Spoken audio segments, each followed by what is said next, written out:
सैनिक intelligence and security services limited company के जिम्मेदार कर्मचारियों के खिलाफ कार्रवाई करने और एजेंसी को ब्लैकलिस्ट करने की मांग के साथ आज आम आदमी पार्टी की ओर से पालिका की बड़ी कचहरी पर आवेदन पत्र दिया गया है।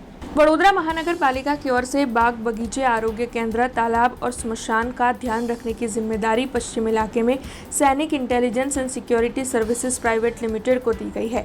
वडोदरा महानगर पालिका की ओर से इन तालाबों के बाहर सूचना के बोर्ड भी लगाए गए हैं, जिसमें स्पष्ट तौर पर यह लिखा गया है कि कोई भी शख्स तालाब में नहा नहीं सकता है, कपड़े नहीं धो सकता है और ना ही मछली पकड़ने का काम कर सकता है।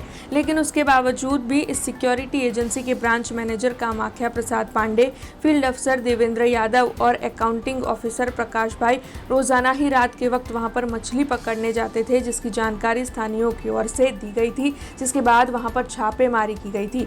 गोरवा के कृष्ण सागर तालाब के ये दृश्य है, जहां पर छापेमारी के दौरान ये तीनों कर्मचारी वहां पर पाए गए, रंगे हाथों पकड़े गए और उनका वीडियो भी सामने आया। इसके अलावा शराब की महफिल मनाते हुए भी ये लोग पकड़े गए हैं, जिसके मद्देनजर आज आम आदमी पार्टी की ओर से डिप्टी कमिश्नर वीएम राजपूत को आवेदन पत्र देते हुए इस सिक्योरिटी एजेंसी के कॉन्ट्रैक्ट को रद्द करने की, सिक्योरिटी एजेंसी को ब्लैकलिस्ट करने की और जिम्मेदार जितने भी कर्मचारी हैं उनके खिलाफ कार्रवाई करने की मांग साझा की गई है।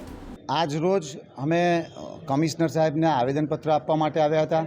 જે રીતે વાત કરવામાં આવે તો ગોરવા વિસ્તારની અંદર આવેલું કૃષ્ણસાગર જે તળાવ છે એ તળાવના એટલે પશ્ચિમ વિસ્તારના સિક્યુરિટી એટલે કે બાગ બગીચા ગાર્ડન પછી આ સ્મશાન આપણે જેને કહેવાય તળાવો અને આરોગ્ય સેન્ટર જેટલા પણ છે એની માલની જાળવણી અને સુરક્ષા માટે આપણે સિક્યુરિટી એજન્સી માટે સૈનિક intelligence and securities private limited કંપનીને કોન્ટ્રાક્ટ આપ્યો હતો।